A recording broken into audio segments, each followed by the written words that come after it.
வணக்கம். இன்றைக்கி நம்ம பிரகாஷ்மணி தாதி அவங்கள பற்றி பார்க்க போகிறோம். சரிங்களா? அவங்கள பற்றி நான் எழுதி வச்சுருக்கேன், அதை பார்த்து தான் சொல்ல போகிறேன். நிறைய பாயிண்ட்ஸ் இருக்குது, மிஸ் பண்ணக்கூடாதுன்றதுக்காக. மனப்படமாக சொல்ல தெரியல, அதனால். ஓகேங்களா?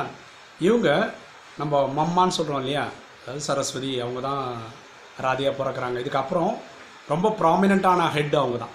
நம்ம அடுத்த செகண்டுன்னு சொல்ல போனால் அவங்க தான். இதுக்கடையில் கொஞ்சம் பேர் இருந்திருக்காங்க, ஆனால் குறுகிய காலகட்டத்துக்கு இருந்திருக்காங்க. ஆனால் ரொம்ப பெருமை சொல்கிறதுக்கு இவங்க இருந்திருக்காங்க. ஓகே, இந்த பிரகாஷ்மணி தாதி அவங்களுடைய இயற்பெயர் என்னென்னா ராமா. ஆக்சுவலாக ராமானா ஆண்களுக்கு தான் வைப்பாங்க, ஆனால் அப்படி தான் வச்சுருக்காங்க அவங்க அப்பா அம்மா. கரெக்டுங்களா? அவங்க பிறந்தது வந்து ஹைதராபாத், சிந்து பிரதேசம். ஹைதராபாத்ன்றது ஆந்திரா, அந்த ஹைதராபாத் கிடையாது, பாகிஸ்தானில் இருக்கிற ஹைதராபாத்தில். இவங்க ஒரு 14 வயசு இருக்கும்போது நம்ம ஆர்கனைசேஷனில், அதாவது 36 தான் ஆரம்பித்தாங்க இல்லையா, அந்த டைம்லேருந்து இருக்காங்க. இந்த ஃபவுண்டிங் மெம்பர்ஸ்னு 8 பேர் பிரம்மா பாபா வச்சுருந்தார் ஒரு லிஸ்ட்டு, அதில் இவங்களும் ஒருத்தங்க. சரிங்களா? ஸோ இவங்க இந்த ஆர்கனைசேஷனில் பிரகாஷ்மணி தாதி அப்படின்னு பகவான் வந்து என்ன பண்ணியிருக்காருன்னா, ஆரம்ப காலகட்டத்தில் நிறைய பேருக்கு அவரே பேர் வச்சார், சிவனே பேர் வச்சார். அப்படி இந்த ராமான்னு சொல்கிறவங்களுக்கு அவங்கள நம்ம செல்லமாக இவங்க எப்படி கூப்பிட்றோம், குமாரக்கான்னு கூப்பிட்றாங்க பாக்கி எல்லாரும். ஆனால் பகவான் வச்ச பேர் வந்து பிரகாஷ்மணி. பிரகாஷ்மணி ஜொலிக்கக்கூடிய மணி அப்படின்னு வச்சுருக்காங்க. அதாவது இங்கிலீஷில் சொன்னால் ஜுவல் ஆஃப் லைட் அப்படின்னு பேர் வச்சாங்க.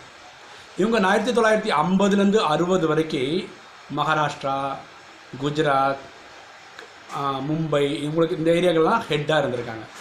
பல ஊரில் இவங்க தான் தொடக்கம் பண்ணி வச்சாங்க. அது அங்கெல்லாம் ஆர்கனைசேஷனே கிடையாது, வளர்த்து வச்சதே இவங்க தான்.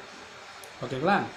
இவங்க 1954 செகண்ட் வேர்ல்டு ரிலீஜன் காங்கிரஸ் நடந்தது ஜப்பானில், அதில் போய் இவங்க கலந்துக்கிட்டாங்க. அதுக்கப்புறம் ஒரு 6 மாதம் டூர் போனாங்க. எங்கன்னா ஹாங்காங், சிங்கப்பூர், இந்தோனேஷியா, மலேசியா. இது என்ன ஒரு ஸ்பிரிச்சுவல் டூர். அங்கே போய் ராஜயோகத்தை இன்ட்ரடியூஸ் பண்ணாங்க. 1969 தான் பிரம்ம பாபா சரீரம் விட்டார். இந்த லேக்ராஜ்ன்ற பெரியவரில் அவர் இறந்து போனது. அப்போ 1960 அப்போ என்ன பண்ணார்னா, இந்த பொறுப்பை, ஆர்கனைசேஷன் நடத்த வேண்டிய பொறுப்பை நம்ம பிரகாஷ்மணி தாதிக்கு கொடுத்துட்டு போயிட்டார். ஓகேங்களா? இவங்க கிட்டத்தட்ட 100 கண்ட்ரிஸ் ட்ராவல் பண்ணி இன்டர்நேஷ்னல் கான்ஃபரன்ஸ் கலந்துருக்கிறாங்க ராஜயோகத்தை சொல்லிக் கொடுக்கறதுக்காக. அதாவது இந்த பிரம்ம பாபா இருந்த போது பாரதத்தில் பல இடங்களில் கிளைகள் ஸ்டார்ட் ஆகிருக்கு. ஆனால் இந்த பிரகாஷ்மணி தாதி வந்ததுக்கப்புறம் தான் உலகம் ஃபுல்லாக சென்டர்ஸ் எல்லாம் ஸ்டார்ட் பண்ணுறதுல ரொம்ப முக்கிய பங்கு அவங்களோட இது தான். சரிங்களா? அப்புறம் 1980 தான் நம்ம பிரம்மகுமாரி இயக்கத்துக்கு வந்து யுனைடெட் நேஷன்ஸ் யூனிசெஃபோடைய என்ஜிஓன்ற ஸ்டேட்டஸே கிடச்சிது. அதோடைய இவங்களோட பங்கு அதில் கொஞ்சம் ஜாஸ்தி. ஓகேங்களா? அதே மாதிரி 1985 ஆல் இண்டியா பாரத் யூனிட்டி பாத யாத்ரா அப்படின்னு ஒரு யாத்திராவை உலகம் இந்தியா ஃபுல்லாக நடத்தியிருக்காங்க. 1986 நம்ம ஏற்கனவே என்னோடய பழைய வீடியோலாம் பார்த்தீங்கன்னா உங்களுக்கு தெரிஞ்சிருக்கும், பில்லியன் மினிட்ஸ் ஆஃப் பீஸ் நம்ம ஒரு ப்ரோக்ராம் நடத்தணும்னு சொல்லிட்டு, அது நானும் என்னோட முடிஞ்ச அளவுக்கு கலந்துருந்துருக்கேன். இவங்க இருக்கும்போது மில்லியன் மினிட்ஸ் ஆஃப் பீஸ்ன்னு சொல்லிட்டு 88 கண்ட்ரியில் நடத்தியிருக்காங்க. அதாவது கையெழுத்து இயக்கம் நடத்தியிருக்காங்க. அதை மக்கள் யாரெல்லாம் இந்த இதுக்காக ப்ரே பண்ண முடியும், பில்லியன் மினிட்ஸ் ஆஃப் பீஸ் கலந்துக்க முடியும்னு சொல்லி அது கலந்துட்டு பண்ணியிருக்காங்க. இவங்க 1989 all India holistic health awareness campaign, அதுவும் ஆல் இண்டியா லெவலில் நடத்தியிருக்காங்க. 1988 யூஎன்னோட ஒரு ப்ராஜெக்ட் இருந்தது, global conference for a better வேர்ல்டுன்னு. இதனுடைய பிரசிடெண்ட்டாக இருந்து அதுக்கு தலைமை தாங்கியிருக்காங்க. ஓகேங்களா? இவங்க வந்ததுக்கப்புறம் கிட்டத்தட்ட 129 கண்ட்ரியில் 8500 சென்டர் ஓப்பன் பண்ணியிருக்காங்க. அதாவது இவங்க பொறுப்பேற்றுலேருந்து கடைசி வரைக்கும். இவங்க 2007 ஆகஸ்ட் 25 சரீரம் விட்டாங்க. சரிங்களா? பிரகாஷ்மணி தாதி நிறைய அவார்ட்ஸ் வாங்கியிருக்காங்க.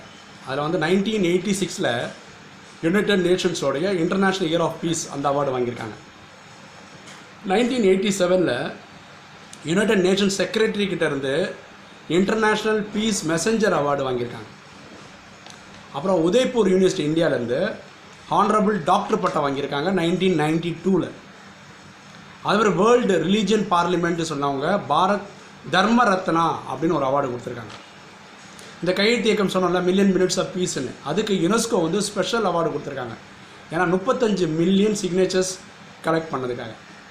இதெல்லாம் நம்ம பிரகாஷ்மணி தாதியை பற்றின சில விஷயங்கள். இப்போது அவங்கள பற்றி நான் கேள்விப்பட்ட சில இன்ட்ரெஸ்டிங்கான விஷயங்களை சொல்ல போனால், அவங்க எவ்வளோ அன்பானவர்கள், எப்படி ஒரு பிரச்சனை எப்படி டேக்கிள் பண்ணுறாங்க அப்படின்னு. இப்போ மதுபன் பார்த்திங்கன்னா அங்கே தான் பகவான் வந்து போகிறார். அப்போ ஒரு சீசனில் வந்து இப்போ 25,000 30,000 பேர் போய் அட்டன் பண்ணிட்டு வராங்க. அப்போது உங்களுக்கு தெரியும் மதுபன்றது ராஜஸ்தானில் இருக்குது. ராஜஸ்தானில் தண்ணி பிரச்சனை பயங்கரமாக இருக்குது. ஏன்னா அது பாலைவனம் இல்லையா. நம்மளுக்கு பார்த்திங்கன்னா பகவான் வராது அக்டோபரில் வராரு, ஏப்ரல் வரைக்கும் வராரு. ஸோ அந்த டைம் இந்த வெயில் சீசனில் வந்து மீட் நடத்துறதே ரொம்ப கஷ்டம். அந்த டைமில் தண்ணி பிரச்சனை நிறைய இருக்கும்போது என்ன பண்ணாங்கன்னா, எப்படி நிகழ்ச்சி நடத்தி ஆகணும். ஏன்னா 25,000 பேர் வந்தாலும் நம்ம அதை சரி பண்ணி ஆகணும். வந்தவங்க எப்படி பார்த்தாலும் ஒரு வாரம் இருப்பாங்க. பகவான் வர்றதுக்கு முன்னாடி ஒரு 3 நாள் இருப்பாங்க, முடிஞ்சதுக்கப்புறம் ஒரு 2 நாள் இருந்துட்டு தான் போவாங்க. அப்படி பார்த்தா ஒரு வாரத்துக்கு ஒரு 30,000 பேருக்கு நமக்கு ஒரு இது பண்ணணும்னா பெரிய அளவுக்கு தண்ணி தேவைப்படும் இல்லையா. அப்போ என்ன பண்ணாங்கன்னா, பக்கத்தில் இருக்கிற கிராமங்கள்லாம் போய் டிராக்டர்லலாம் போய் தண்ணி கலெக்ட் பண்ணி வர்றதுக்கு ஏற்பாடு பண்ணியிருந்தாங்க. ஆனால் அப்போ என்ன ஆயிடுச்சுன்னா, அந்த கிராமத்தில் இருக்கவங்களாம் என்ன பண்ணுறாங்கன்னா, ஏற்கனவே தண்ணி பஞ்சம், எல்லாமே பிரம்மகுமாரிஸ்காரங்களே எடுத்துகிட்டு போயிட்டா என்ன பண்ணுறது அப்படின்னு சொல்கிறதுக்காக அவங்க ஸ்ட்ரைக் பண்ண ஆரம்பிச்சாங்க. அங்கங்கே தடைகள் ஏற்படுத்திட்டாங்க. இது நம்மளாக இருந்தால் என்ன பண்ணியிருப்போம், ரொம்ப கஷ்டப்பட்டுருப்போம். பிரகாஷ் மணி தாதி என்ன பண்ணாங்க தெரியுமா, இதை ரொம்ப பியூட்டிஃபுல்லாக ஹேண்டில் பண்ணாங்க. அவங்க என்ன பண்ணாங்கன்னா, இந்த பிரச்சனை நடக்குதுன்னு தெரிஞ்ச உடனே அடுத்த நாளே அந்தந்த கிராமங்களுக்கு இவங்க தண்ணி சப்ளை பண்ணுறாங்க. இங்கே தண்ணி இல்லை இருந்தாலும் எங்கெங்கேயோ கலெக்ட் பண்ணி அங்கே கிராமங்களுக்கு போய் கொடுக்க போனாங்க. இதை பார்த்த கிராம மக்கள், ஐயோ இவ்வளோ பெரிய நல்ல மனசு வச்சுருக்கவங்க தான் இந்த இயக்கத்தை நடத்துகிறவங்கன்னா நம்ம தான் கொடுக்கணும், ஏன்னா தெய்வ காரியம்னு சொல்லி அவங்க கொடுக்க ஆரம்பித்தாங்க. ஓகேங்களா. இனி ஒரு சம்பவம் என்னென்னா, அங்கே நம்ம மதுபனில் நம்ம போகிறோம்னு வச்சுக்கோங்களேன், நம்ம அங்கே தங்குறோம், அங்கே வந்து வேலையை நம்ம பண்ண தேவையில்லை. வேலைக்காக அக்கப்பக்க கிராமத்தில் இருக்கக்கூடிய ஆண்களும் பெண்களும் வந்து உதவி பண்ணிட்டு போகிறாங்க. எப்படி சம்மரில் பயங்கர சூடு ராஜஸ்தானில் இருக்குமோ அது மாதிரி வின்டர் ரொம்ப தணுப்பு இருக்கும், அது குளிர் இருக்கும். அப்போ எல்லாருக்கும் போகிறவங்களுக்கெல்லாம் கம்பளியெல்லாம் கொடுப்பாங்க. ஒரு வாட்டி என்ன ஆச்சுன்னா, இந்த சீசனில் இந்த வின்டர் சீசனில் என்ன ஆகிடுச்சுன்னா, நிறைய கம்பளி துணி காணாமல் போயிடுது. அப்புறம் இவங்க விசாரணை பண்ணி பார்த்ததில் தெரிஞ்சது என்னென்னா, அந்த கிராமத்துலேருந்து வேலைக்கு வராங்க பார்த்தீங்களா, அவங்க தான் எடுத்துகிட்டு போயிருக்காங்க. இதே நம்மளே வந்து என்ன பண்ணுவோம், நேராக ஒரு போலீஸ் ஸ்டேஷன் கம்ப்ளைண்ட் பண்ணுவோம், பாக்கி எல்லாத்துக்கும் உள்ள குறை வச்சுருவோம். தாதி இதே கூட பியூட்டிஃபுல்லாக ஹேண்டில் பண்ணாங்க. எப்படி பண்ணாங்கன்னா, அந்த கிராமம் யாருன்னு கண்டுபிடிக்க எல்லாம் அந்த கிராமத்துக்கு போக வேண்டியது வீட்டுக்கு வீடு ஒரு கம்பளியை வந்து பிரம்மகுமாரி சார்பாக ப்ரெசென்ட் பண்ணிட்டாங்க. அப்போ எடுத்தவங்களுக்கு எவ்வளோ மனசு கஷ்டமாக இருக்கும். சார் இவ்வளோ பெரிய நல்ல ஆர்கனைசேஷன் இங்கே போய் நம்ம திருட்டு, அவங்களா வந்து மன்னிப்பு கேட்டு தாதி அதை பப்ளிஷெல்லாம் பண்ணல. அதுக்கப்புறம் அந்த திருட்டே நடக்கிறாங்க. பாருங்களா எப்படி ஹேண்டில் பண்ணுறாங்க. அதே மாதிரி அவங்க சென்னைக்கு எப்போ வரும்போதும் அடையார் கேட் ஹோட்டலில் தங்குவாங்க.